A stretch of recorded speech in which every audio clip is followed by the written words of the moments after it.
السلام علیکم دوستو، کوئنشر ٹی وی میں خوش آمدید۔ دوستو، آئنسٹائن اور نیوٹن سے بھی تیز دماغ، انسانی تاریخ کا ذہین ترین انسان، جس نے 8 سال کی عمر میں 8 زبانیں سیکھ لیں اور اپنی نئی زبان بھی بنا دی۔ البرٹ آئنسٹائن کا آئی کیو لیول 160 تھا، نیوٹن کا 190 اور فیس بک بانی مارک زکربرگ کا 152 ہے۔ لیکن دنیا میں ایک ایسا نابغہ روزگار بھی گزرا ہے جس کا آئی کیو لیول ان لوگوں سے کہیں زیادہ تھا، مگر آج اس کا نام بہت کم لوگ جانتے ہیں۔ RightSide.me کے مطابق اس شخص کا نام ولیم جیمز سیڈیز تھا، جس کا آئی کیو لیول 250 سے 300 کے درمیان تھا، اور وہ آج تک کا دنیا کا سب سے ذہین آدمی سمجھا جاتا ہے۔ وہ ماہر ریاضی دان تھا جسے کئی زبانوں اور ان کے کئی لہجوں پر عبور حاصل تھا۔ وہ ایک خداداد صلاحیتوں کا حامل مصنف بھی تھا۔ اس کی ذہانت کا اندازہ آپ اس بات سے لگا سکتے ہیں کہ محض 8 سال کی عمر میں اسے 8 زبانوں پر عبور حاصل تھا۔ ولیم جیمز 1898 میں نیو یارک سٹی میں پیدا ہوا۔ اس کا باپ بورس ماہر نفسیات تھا، جس نے ہارورڈ یونیورسٹی سے 4 ڈگریاں لے رکھی تھیں۔ اس کے والدین بھی عالی دماغ تھے، مگر ولیم جیمز ذہانت میں انہیں بھی پیچھے چھوڑ گئے۔ وہ صرف 18 ماہ کی عمر میں نیو یارک ٹائمز پڑھنے کے قابل ہو گیا تھا۔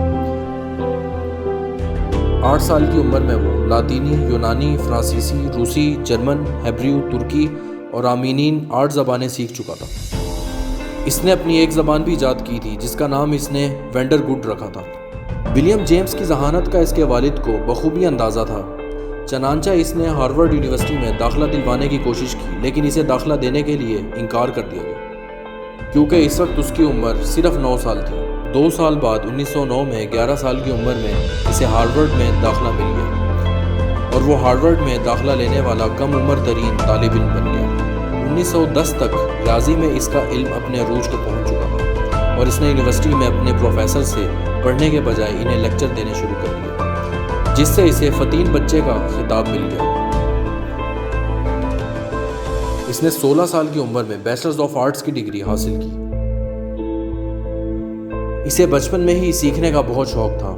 اس کے باپ نے ہمیشہ اس کی حوصلہ افزائی کی۔ وہ اپنی ماہر نفسیات کی مہارت بھی اس پر لگاتا رہا تاکہ وہ آگے بڑھتا چلا جائے، لیکن جوان ہو کر ولیم جیمز کی سوچ بدل گئی، اور اس نے اپنے باپ کو اس کا الزام ٹھہرا دیا۔ 1923 میں بورس کی موت واقع ہوئی تو ولیم نے اس کی آخری رسومات میں شریک ہونے سے بھی انکار کر دیا۔ اتنا زیادہ ذہین ہونے کے باوجود ولیم جیمز نچلے درجے کے کلرک کی نوکریاں کرتا رہا۔ 1924 میں وہ $23 فی ہفتہ کی ایک نوکری کر رہا تھا۔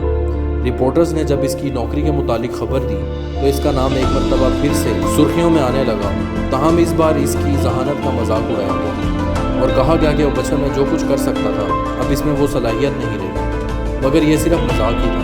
حقیقت میں ولیم اب بھی اتنا ہی ذہین تھا۔ اس نے زندگی میں مختلف کلمی ناموں سے کئی کتابیں لکھی۔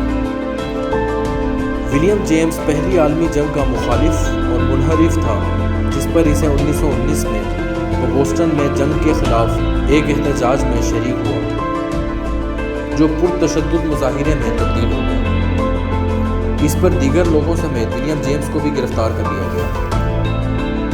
اسے 18 ماہ قید کی سزا سنا دی گئی، تاہم اس کے ماں باپ نے اسے جیل جانے سے بچا لیا اور اسے 18 ماہ قید کی بجائے 2 سال تک اپنے گھر میں قید کیے رکھا۔ ولیم جیمز نے زندگی انتہائی شکستہ دلی کے ساتھ مکمل تنہائی میں گزاری۔ وہ اپنے خاندان والوں سے قطع تعلق رہا۔ اس نے زندگی کے دن پورے کرنے کے لیے ادنی قسم کی نوکریاں کی۔ ایک بار اس نے مشین رنر کی نوکری بھی کی۔ ایسا باصلاحیت شخص جو دنیا بدل سکتا تھا۔ دوستو، اگر آپ کو میری یہ ویڈیو پسند آئی ہے تو میرے یوٹیوب چینل کو ضرور سبسکرائب کیجیے، بیل آئیکن پر کلک کریں اور اپنے دوستوں کے ساتھ یہ ویڈیو شیئر کرنا مت بھولیے گا۔ شکریہ۔